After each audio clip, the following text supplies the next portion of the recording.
Okay, the second question that I have is government officials in our local community have come by more than once and asked if we have been out of the country recently, and if yes, where? We said no, but we're sensing growing concerns about us.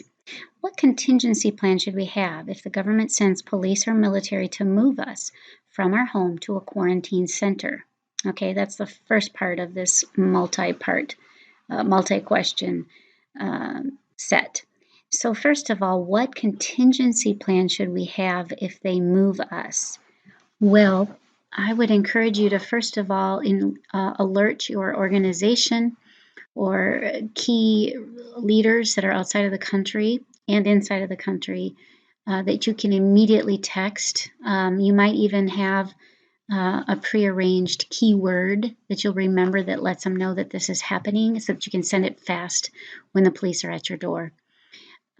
You should already have had your information on your phone so that you can be tracked using your phone, your Google tracking with your phone if possible, so that people can find out where you have been moved to. You also want to notify your embassy for your country, your passport country, to let them know that this is a possibility and that you're concerned about it. And then, if possible, even a short message to the consular or whoever it is that you're told to communicate with that it's happening to you.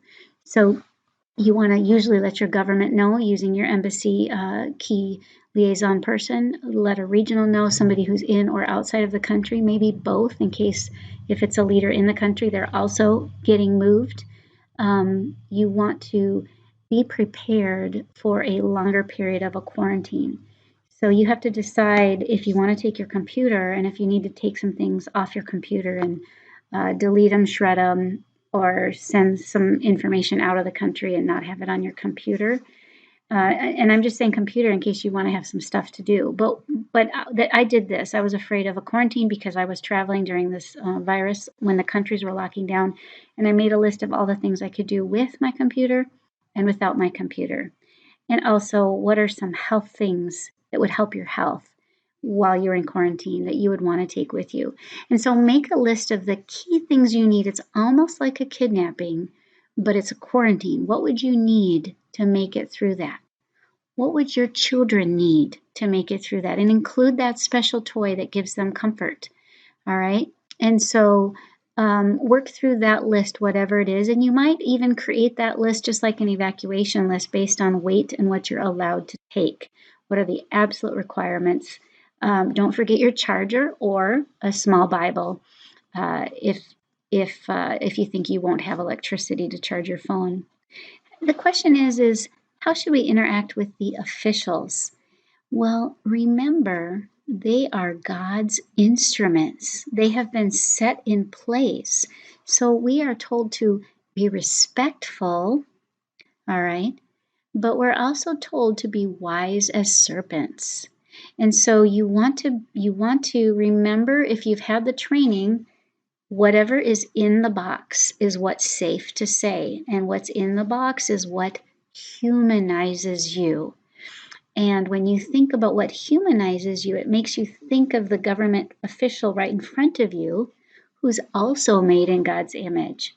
What can you say that will appeal to his or her empathy as a fellow human? All right. So you always want to be honest, but you want to humanize yourself and you want to say only what's safe to say in the box. Okay. So how should we interact with the officials? Respectfully, honestly, obediently, unless it's contrary, of course, to God's law, which means basically worshiping anything or anyone other than him. What if they separate us from family members? Well, this is a real serious issue if your children are being separated from you. And so I had this fear. What if I was kidnapped, or what if my children were kidnapped? What would they need to be able to survive that? And so since they were 2, I required Bible memory. I wanted them to know Mummy's telephone number. I wanted them to know how to find our house, how to find the house of a friend. So what can you do? And it's age dependent to prepare your children, but also as parents, what can you do to protect your children and insist, again, respectfully, that you will not be separated from your children? All right. So, and what if they ask for our passports? Well, again, sometimes in obedience, we need to hand our documents, our paperwork over, but you've already made a copy and it's in multiple places. And hopefully you've been able to get a code word out of emergency, meaning you're getting taken away. And so you would have some of that in place, even if your passport gets taken away. All right. And so that kind of fits into your contingency planning. So you might want to take this time to memorize your passport number and the information on your passport and have that inside your mind that you won't forget it, just in case you somehow never get your passport back and you need to give that information. Or if you've had a copy, then it's somebody else can send you the copy of your passport to the consular if you have to get a new passport. So those are just some ideas of how you might respond to this. I really found Richard Wurmbrandt's book on his life story helpful to me in how he interacted with those government officials who were interrogating and abusing him. And the thing that impressed me the most is that the stories told later is that those government officials who were doing the beating and the torture, they knew what they were doing was wrong. And they talked about their humanity. They didn't say it that way, but just keep in mind that God is always at work. He's always at work, no matter how you're being treated. And your call is to be faithful in each moment, responding and loving them back as a child made in the image of God as best as you can.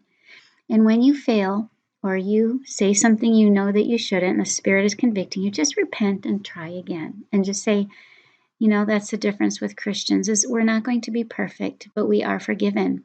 And you can try again. And you're not the first one to maybe fail or not be as loving as you should be in this kind of pressured situation. There's grace in there, okay? And so I just want to encourage you to continue to be resilient even as you face this threat and these fears.